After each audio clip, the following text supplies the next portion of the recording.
Welcome to Healing the Spirit, a space where we awaken our creativity, deepen our connections, and remember who we are through the lens of astrology, archetypes, and art making. I'm your host, Jonathan Coe.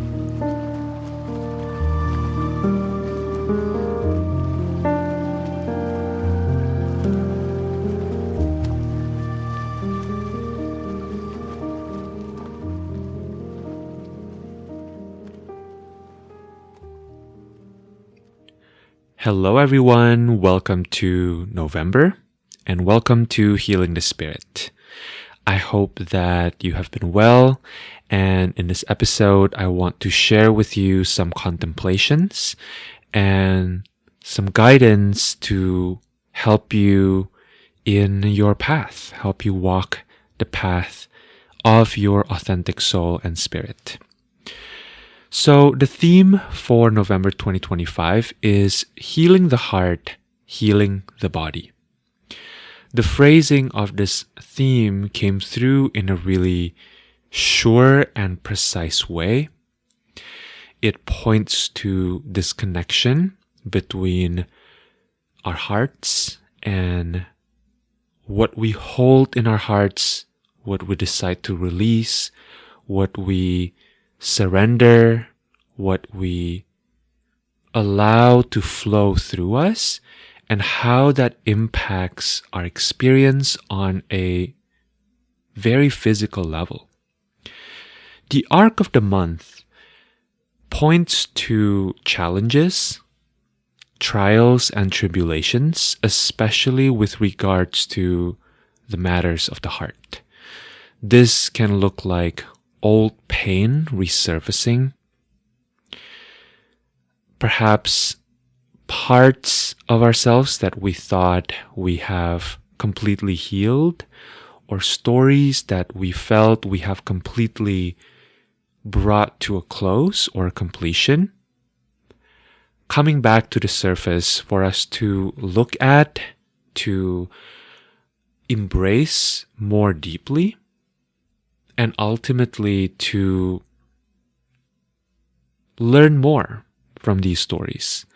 And my sense is that there may be a re-entry of certain characters, certain people back into your life that you didn't totally welcome or anticipate at the beginning of the month.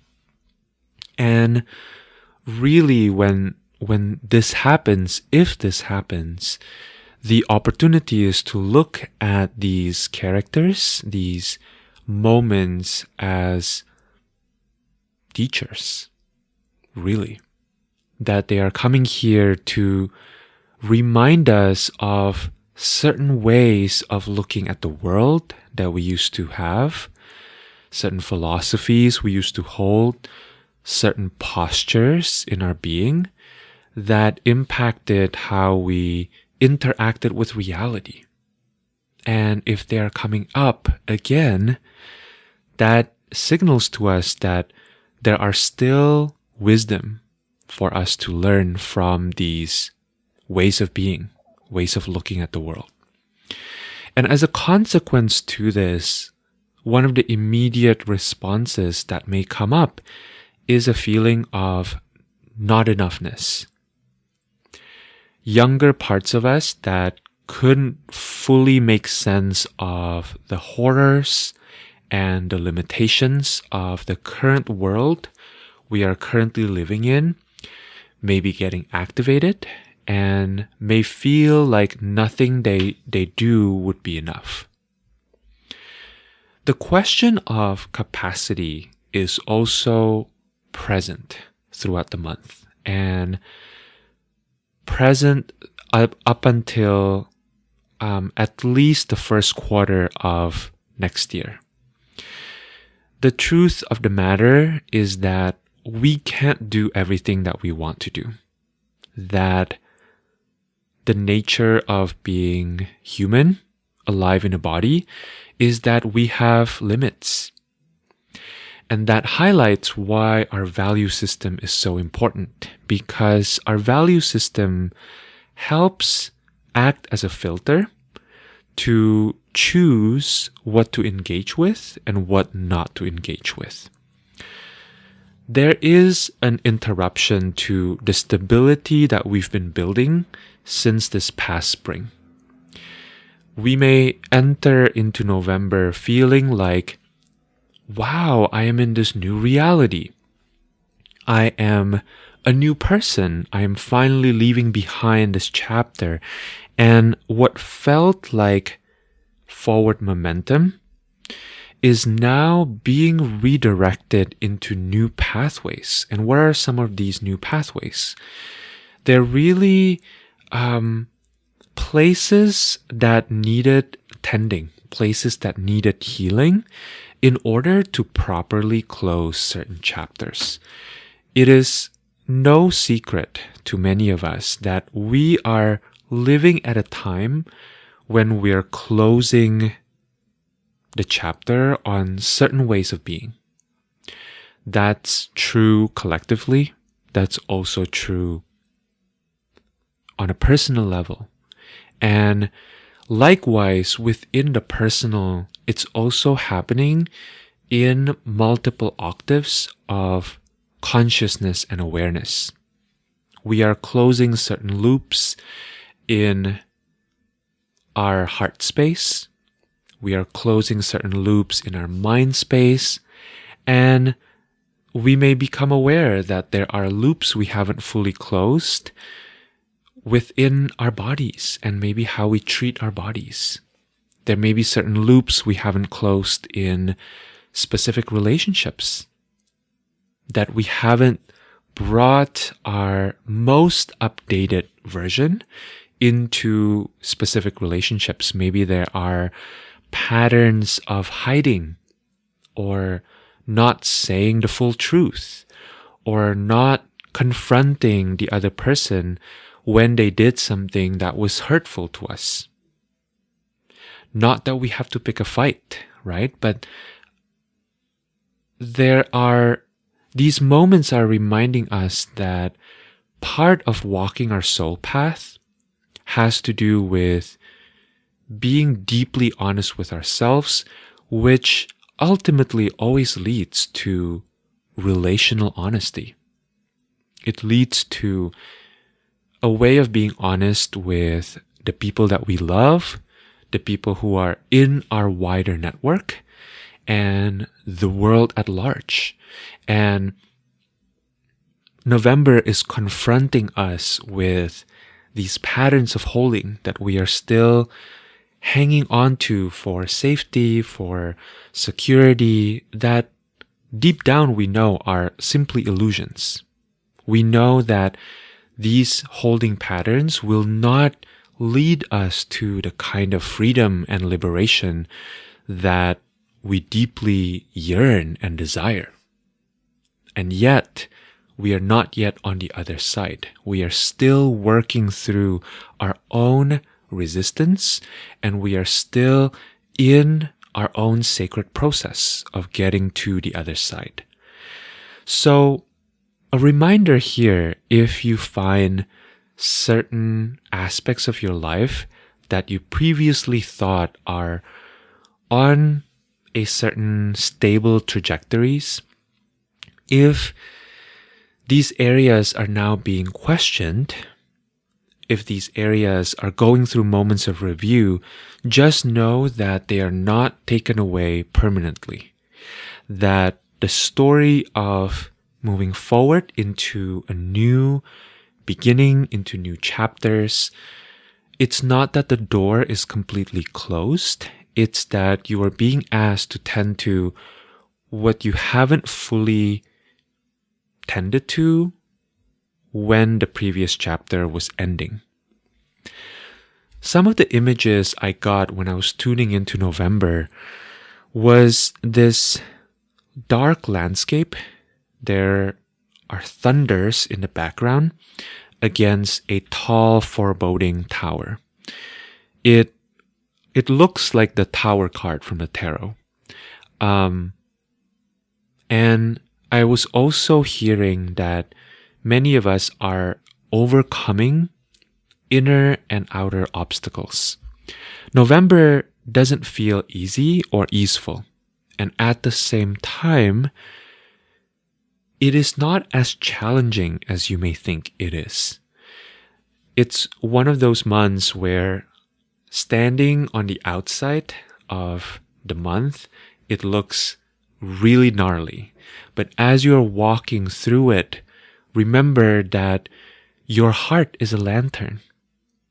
Your heart guides your path forward.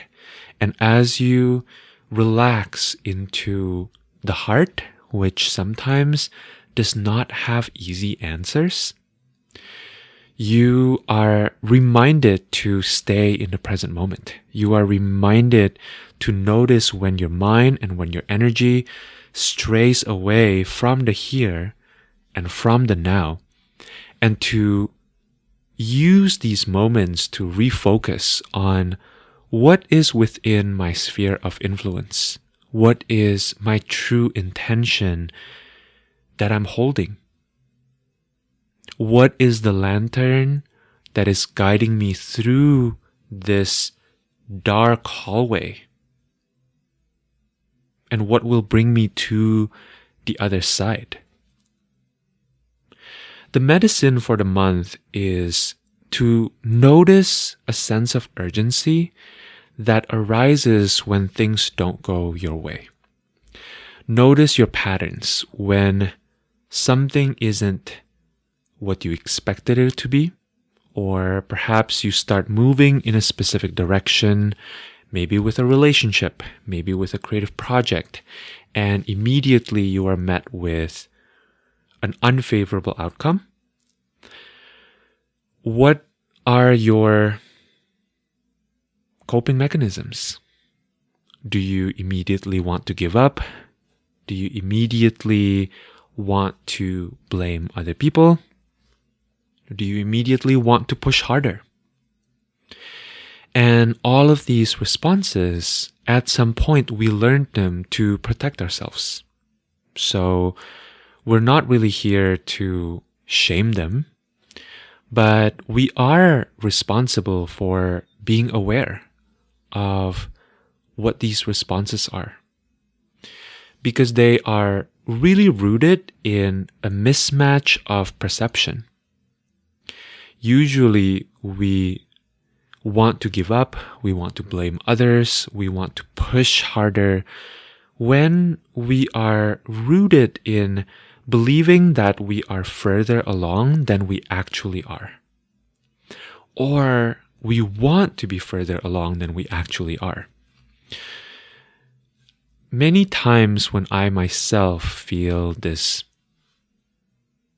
activation, usually I feel it in my belly. It's like there's a fire in my belly, and the whole part of my body that's at the front is feeling like it wants to move forward. Like I have to, like my whole weight is leaning forward, and I lose track of the bigger picture. I lose track of the greater intelligence of what's unfolding.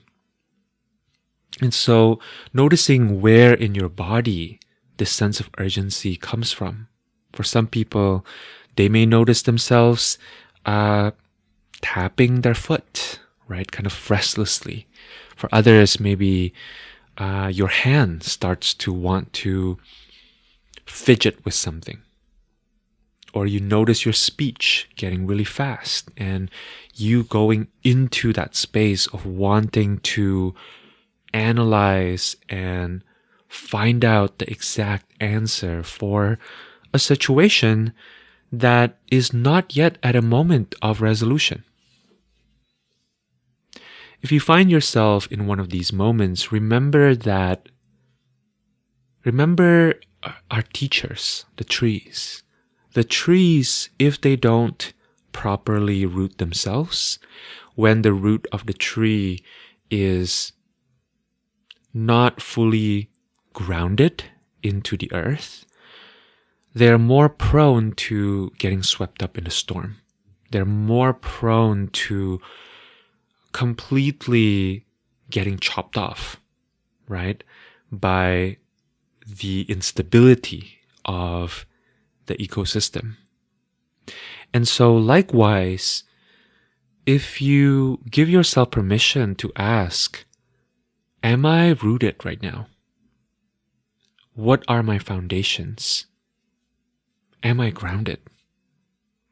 You might find that you immediately come back to a sense of, oh, actually everything is unfolding as it's supposed to.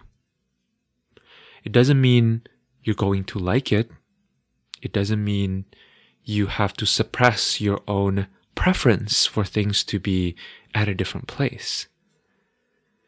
But these moments of re-navigating when we're feeling that push and pull for urgency really begins with remembering that we have agency, and sometimes the way that we can exercise our agency is to ground ourselves, is to tend to our nervous system, is to walk away from what we're working on rather than leaning into it even harder and pushing to the point of exhaustion.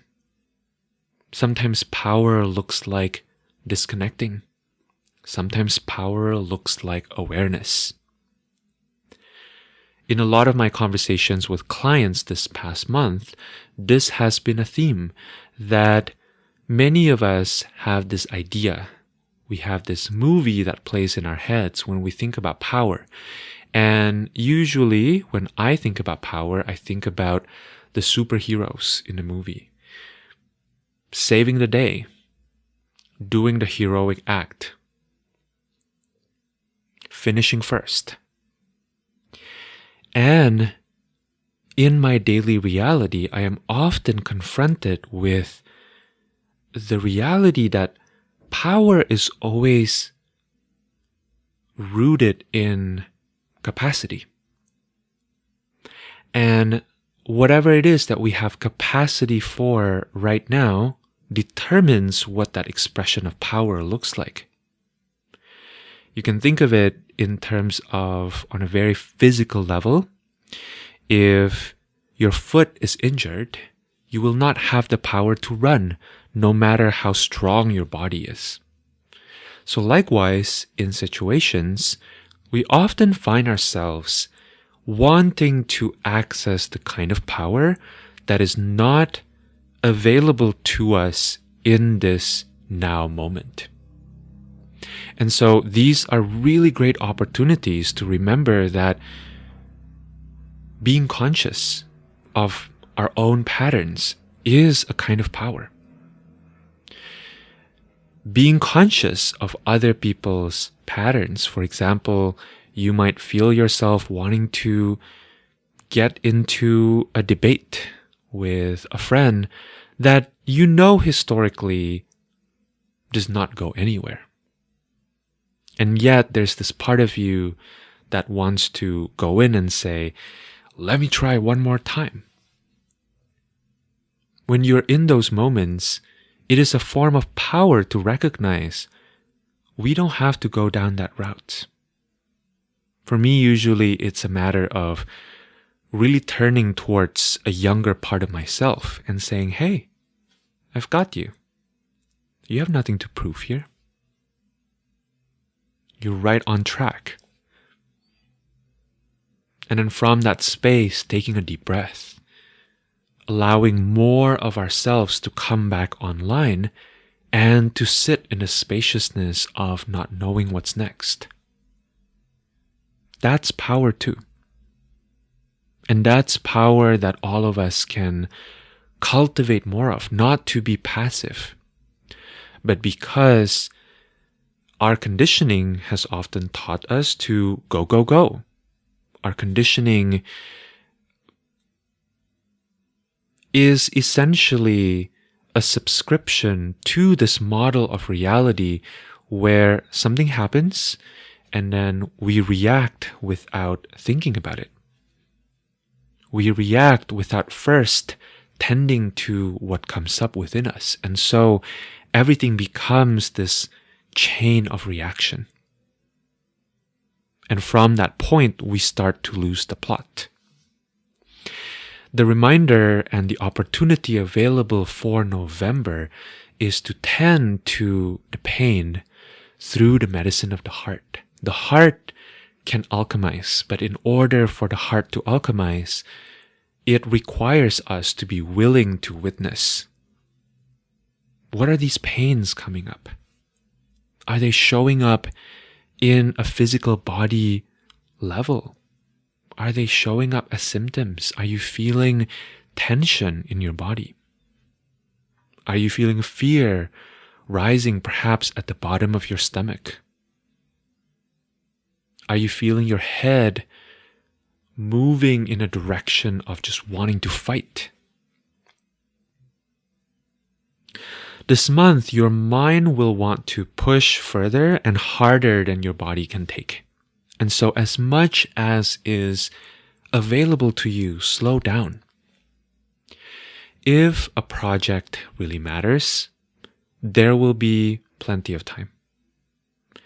If a relationship really matters, no one's going away anytime soon.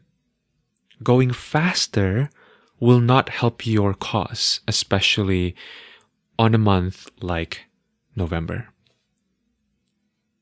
We have Mercury going retrograde pretty much throughout the month. We also have Jupiter going retrograde.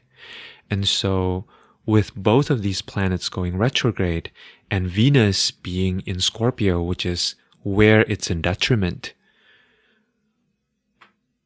we're really in the underworld here. And the underworld is not hell, right? As many people understand it from the Christian perspective. The underworld is simply the realm of the nocturnal. The underworld is the realm of the night. And it's where we're being asked to cultivate our nocturnal vision, our night vision. When you're driving in the middle of the night, you are invited to be a bit more careful, right? You don't want to accidentally hit a deer.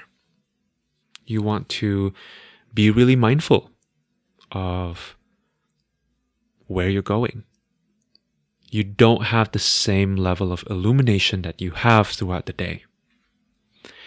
And so the focus here, where the energy will want to go and where it will serve you to direct your energy towards, is on building a solid foundation. What does a solid foundation look like?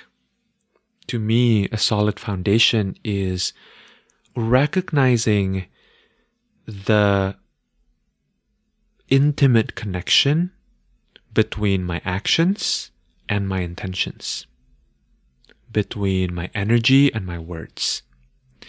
And in aligning the two,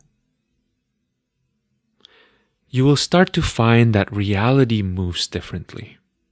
That perhaps to the part of you that wants drama, that wants action, that wants this hyperbolic expression of whatever's happening at any given moment, the quietness can feel like the apocalypse. It can feel like the end of the world. But when you really sit back and you allow yourself to be guided by all of you, which includes the part of you that is infinite, the part of you that is your spirit, your soul, a different perspective will start to come in. And along with that, you start taking action from a space of truth, from a space of being really deeply connected to your heart.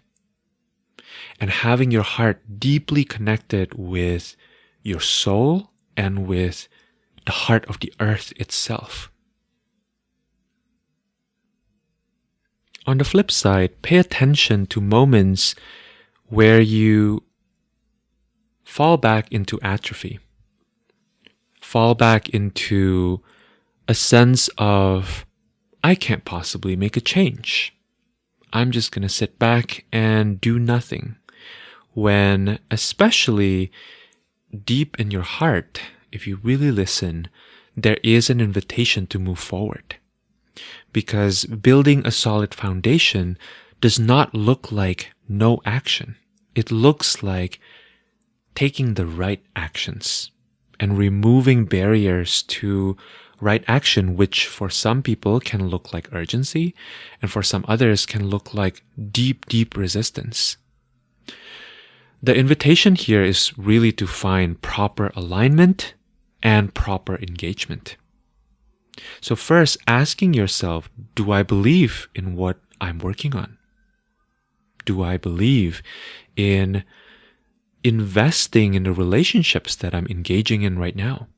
Is it in alignment with my heart? Is it in alignment with that part of me, the soul part of me that cannot die?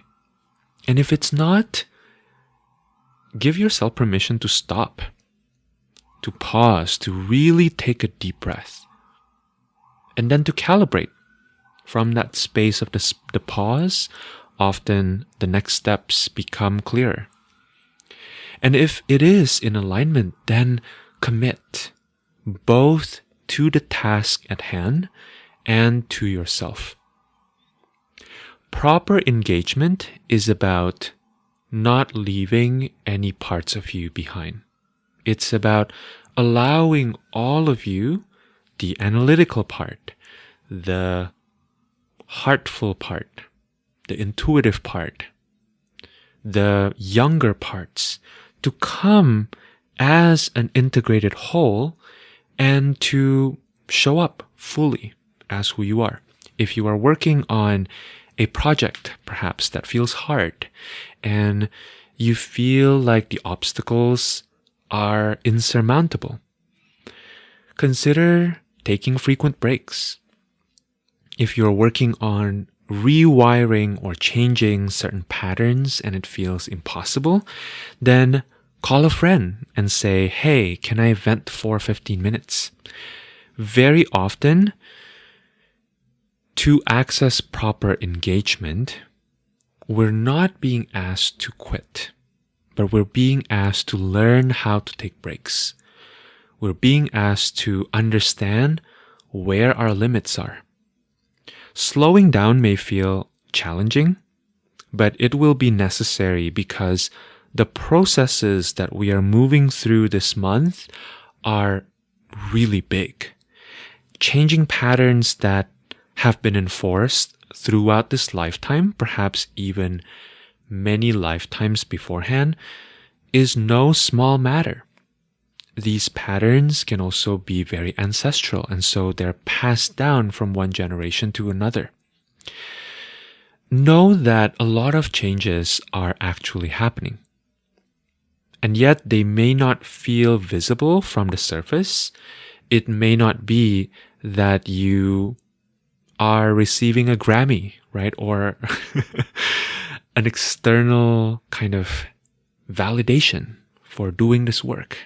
But just know that, yes, even if on the external, the rewiring is not happening at a quick pace, something is happening. And you can, part of recognizing your power and exercising your power is in using these awarenesses to calm your system, to let the younger part of you know, hey, we are working on this. We got this. We're on the right path. And that level of affirming ourselves, the multidimensional, all of the parts of us throughout space and time, is a big part of the work that we're doing throughout the month of November. Out of the experiences of this month, there's a sequence of first rooting, And then from proper rooting, the plant, the tree is able to grow. And then finally, in proper timing, it will blossom and it will yield fruit. You are not behind, you are simply moving forward in a way that is spiralic. You've perhaps seen the inside of the tree trunk, right? You can see that the age of the tree trunk is represented by these concentric circles. And likewise, you can imagine your journey moving in that way. That if you feel like you're not moving fast enough or you're kind of being sucked into the past, you're actually being invited to heal parts of you that you haven't been fully conscious of before. You perhaps weren't even aware that these parts needed to be healed.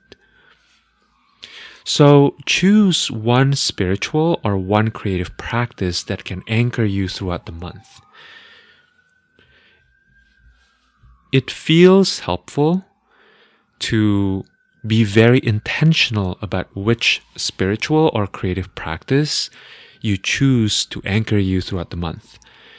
Many of you, I know because I have been in conversations with some of you, are very multi-passionate people. You're really good at a lot of different things. You are perhaps even trained in multiple modalities.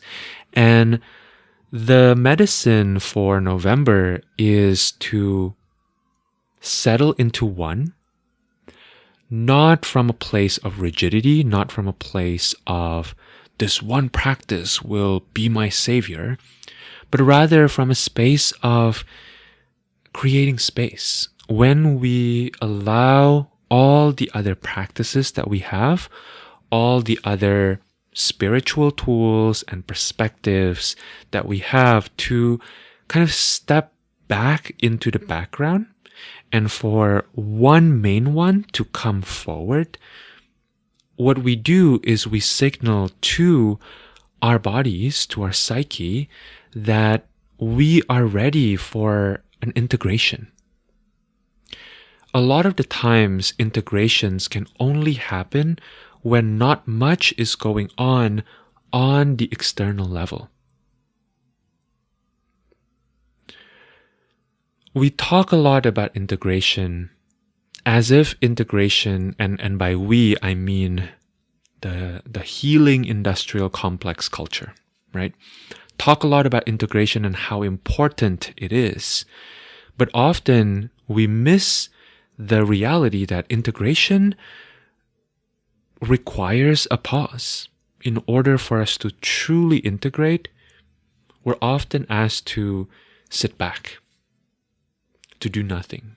Think about digesting food. When you're digesting food, you're not running around, right? You're just sitting there, maybe watching TV, or maybe just sitting in silence after a big meal. You're not going to the gym and lifting 100 pounds, right? So choosing one spiritual or creative practice to anchor you, the point of this is to notice the space that begins to be created by your energy, by your heart, naturally as you narrow down your mental focus. In these moments of being in the underworld, we're not asked to do all the things at the same time. We're not asked to go, go, go. We're asked to focus on what needs tending. And sometimes what needs tending doesn't show up until we're quiet enough. When we're driven by misplaced ambition, by restlessness, the decisions we make from this place will cause us to miss important signs that are right in front of our eyes. The truth is, we are one with, on some level, we are one with all of life. And so life will always bring to us confirmations that we are on the right path, that we are right on time, So this idea of go big or go home that can be so prevalent in modern culture is a misunderstanding. A misunderstanding of the nature of reality. Instead, I invite you to ask, what is the simple truth in this situation that's unfolding in front of me? What is the correct amount of pressure that I'm being asked to apply? Just because there's a lot of noise doesn't mean it's true. Doesn't mean you're meant to go there. Just because everybody else is rushing towards something doesn't mean that it's the right path. There is this Indonesian proverb that I grew up with, which is an empty barrel sounds louder when we bang on it. I think it's just so funny. Every time I hear that phrase being said, especially in my native language, it always makes me chuckle because it's so true. You know, it's so true. I remember as a child, I used to buy these snacks that come in these tin cans, and then afterwards we would just play with the tin can as a drum, right? And it's so satisfying because it's so loud. Often the things that make the most noise are the things that will lead you furthest away from your truth. And there's something to be said about exercising your power in the form of resisting going into the thing that everybody else is rushing towards and letting it unfold, letting the situation unfold, letting your own internal intelligence unfold, because you will know if it's truly for you, there will be proper timing. You don't have to move out of FOMO. You don't have to move out of unprocessed ambition, much of which are probably not even yours, and restlessness, which again may just be everybody else's feathers getting ruffled. Wisdom can sometimes make us look like the fool. The wise fool focuses on acceptance and contentment. The wise fool is mindful of potential entanglements, of potential conflicts that can bring them down. And instead of rushing headfirst into these entanglements, into these tricky situations, they sidestep all the challenging spots altogether. And that's a form of power too, right? That's the power of aversion, of diverting our path from that which will prove to be time-consuming, energy-sucking, and ultimately nowhere near life-giving. The wise fool find happiness through focusing on their own correct relationship with life, which again may be a lot quieter than they're used to. Rather than taking up something that goes beyond your current strength, that goes beyond your current capacity, out of the impulses of the ego, what if you allow yourself to let things unfold gently? November is a month where you don't want to use up all your energy to go all the way into the finish line, only to be met with a rude awakening that, hey, actually, I'm at the finish line now, but this is not my finish line. That's often a really bitter pill to swallow. That for all of our vigor and all the energy we put into it, all the enthusiasm we drive into a certain endeavor, that at the end of the day, when we reach that success or when we reach that goal, it's actually not even ours. That perhaps we don't even care about it. And this to me is the power of self-honesty. The power of self-honesty has to do with how self-honesty shields us. It protects us from all these other opportunities that will bring us no satisfaction. These accomplishments that make us feel neither successful nor at peace. These entanglements that ultimately taught us nothing new. Many of us are often tempted to do this, right? We work really hard for a goal that at the end of the day, we're like, yeah, that was cool. But actually, I don't really care about it, you know? So a form of humility to practice throughout the month is to allow greater intelligence to provide us with directions. And then to follow that direction. And once you get to the end of the instructions you're given, to pause and wait for the next steps. And once the new instructions come through again, then you can move forward again. This requires a lot of maturity. This requires a willingness to befriend yourself, to befriend the places that bring up fear for you. Move ahead with cautiousness and with conscientiousness. There's a possibility that what it is that you want is still within your reach, especially if you remain devoted to living in accordance to your values. Our goals are often not just the results. In other words, what we truly want out of setting these goals and having these dreams is often not limited to the result we'll get at the end of it, right? The money that we want, or the relationship that we want, the finished project. Often what we're truly craving for is the person that we become on the path to achieving those goals. This is very much, as Miley Cyrus would say, the climb. So trust the process of your own unfolding.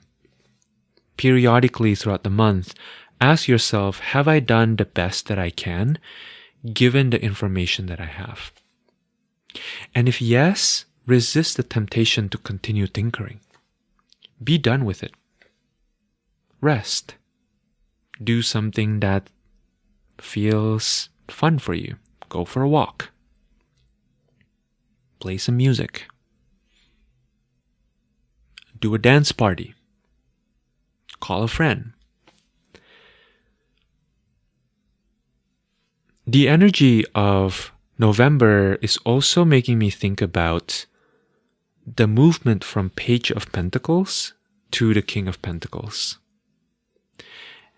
The arc here is not linear, right? It's not that the page becomes the king and then ta-da, we are done.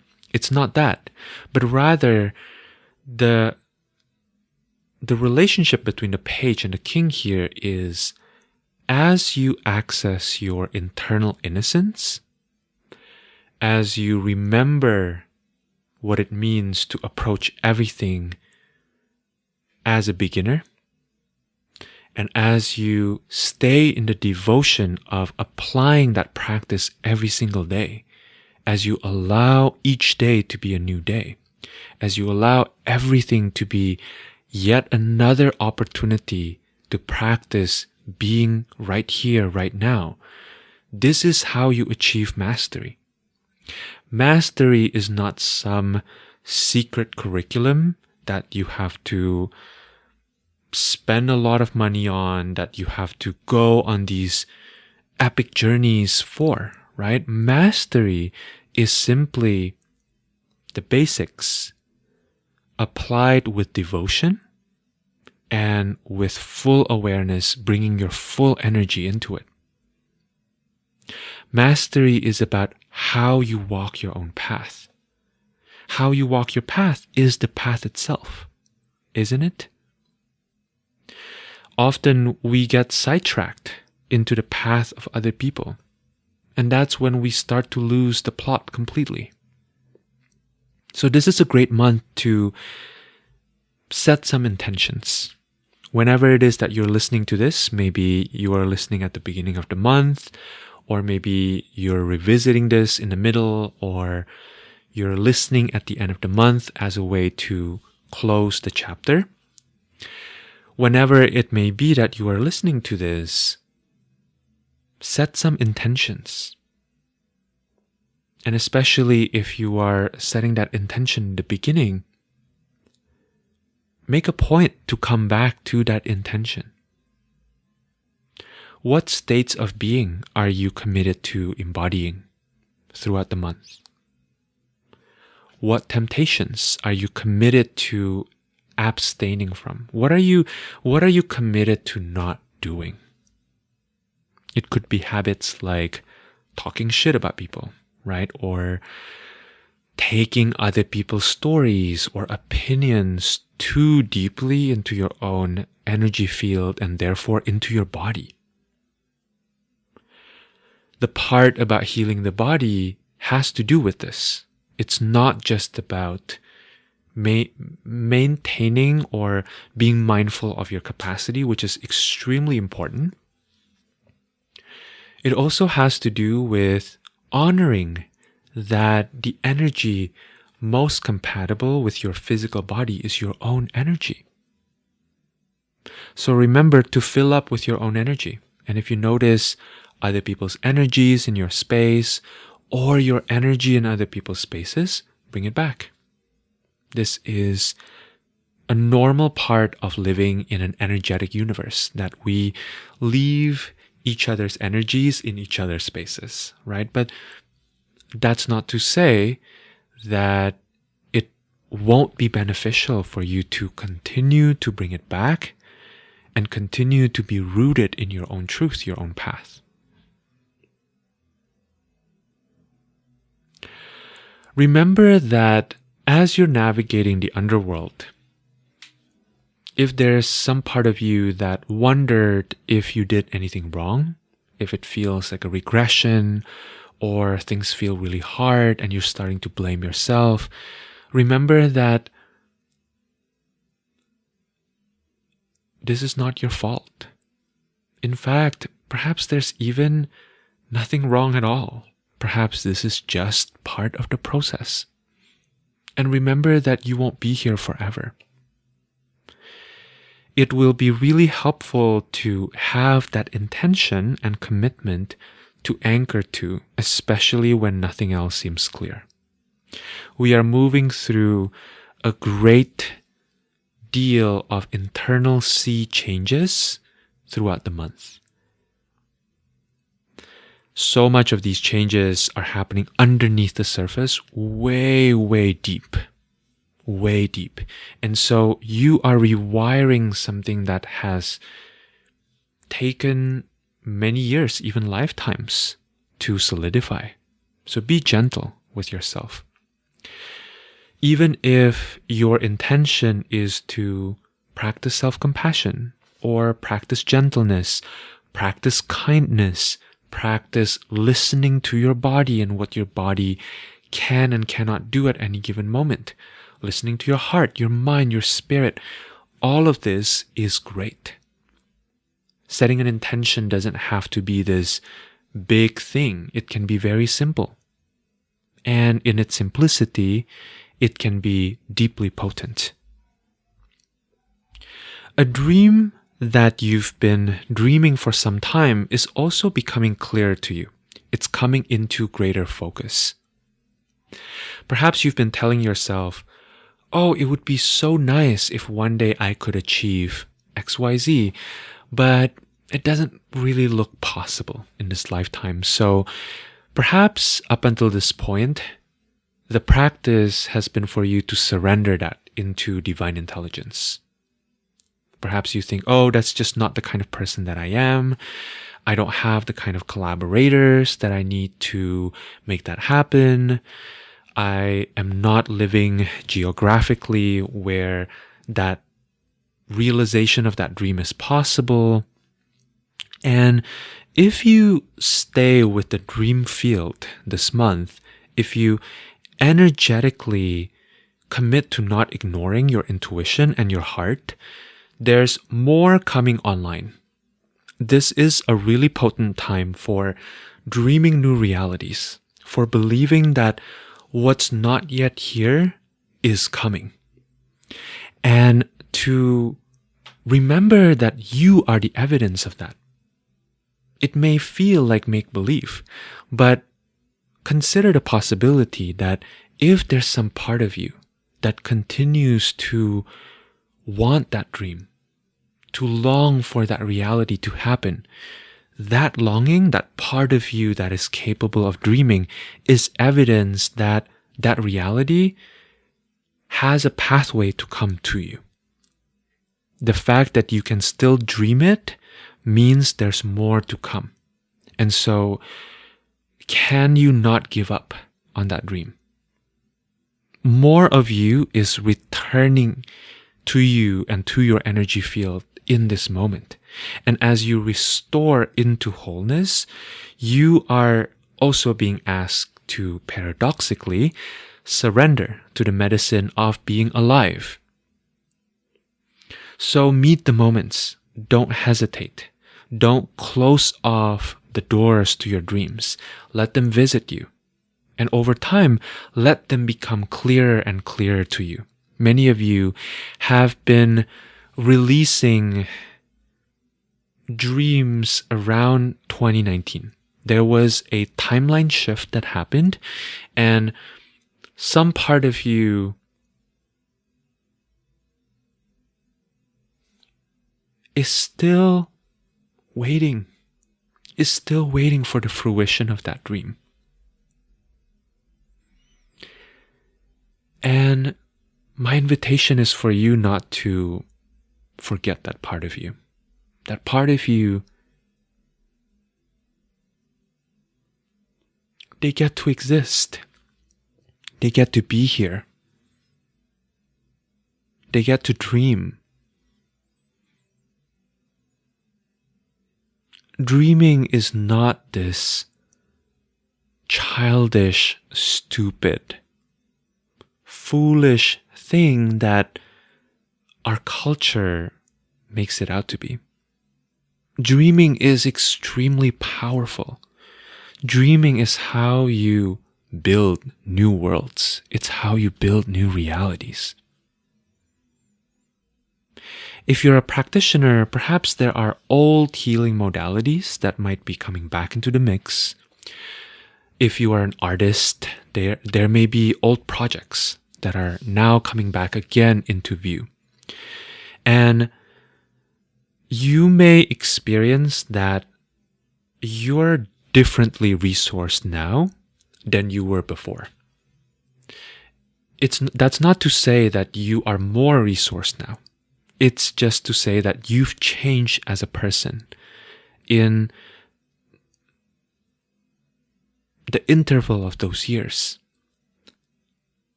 That you've been growing the stream. You may have thought that you left it behind. But my sense is that the stream is not dead.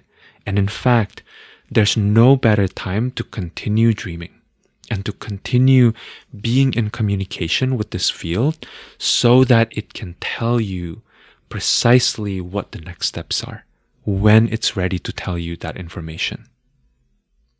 So be open to the possibility of reweaving your relationship with these modalities, of reweaving your relationship with these projects. Be mindful not to interpret data from your reality in the form of what people say or how people respond to your dream ideas too quickly. Ask clarifying questions and be patient with the reality that sometimes, especially when a particular longing is still only existing in a dream field, it requires some time for us to unfold into becoming the person who can birth this into our current reality, and for other people to also be open to them. So this may not be a quick process, but if you allow yourself to spend time nourishing and tending to any nervous system activations that come up, any animal body survival responses, especially when it comes to communicating your dreams with other people, then there's more. There's more to unfold. And finally, there's a lot of liberation possibilities available through relationships and through healing connections with others. There are places where historically you felt powerless, where historically you felt like you are an attractor of unfortunate circumstances and situations. And my primary advice here, if this is coming up throughout the month, is to feel your feelings. Don't bypass the feelings. Let them move through you, and let them also, energies can always be moved through us. Let them live outside of your space. You don't have to continue to let it harbor in your own body, right? You can imagine a separate field of energy outside of your space, and you can let those feelings transfer as you feel them move through you, transfer over to that other field. And my secondary advice would be, I wouldn't start fights this month. I would be really mindful of confrontation. I would be really gentle with confrontation. I would caution against playing blame games with those that you love. Specifically, I'm talking about people that you know are on your side. This is not the time to make enemies.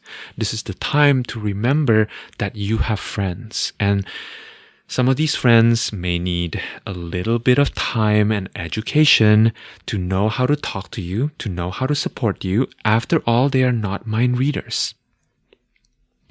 Practice assuming that people closest to you are on your side, that they want to support you. They actively want to support you. Let yourself be seen in the vulnerability of needing something, and ask them explicitly for support. Even if they don't respond well in the moment, once you communicate that, your job is done. You don't need to convince them. All you need to do is communicate with them, and let them have their own space to step up to the plate. This month, I want you to set your people up for success. And to me, on the other side of that, there's deeper connections. There's deeper healing. And so I want to end by reading you this poem from Rumi. I'm sure I have shared this on the podcast before. It's one of my favorite poems, and it's really beautiful. I have come to drag you out of yourself and take you into my heart. I have come to bring out the beauty you never knew you had, and lift you like a prayer to the sky. If no one recognizes you, I do, because you are my life and soul. Don't run away. Accept your wounds and let bravery be your shield. It takes 1,000 stages for the perfect being to evolve. Every step of the way, I will walk with you and never leave you stranded. Be patient. Do not open the lid too soon.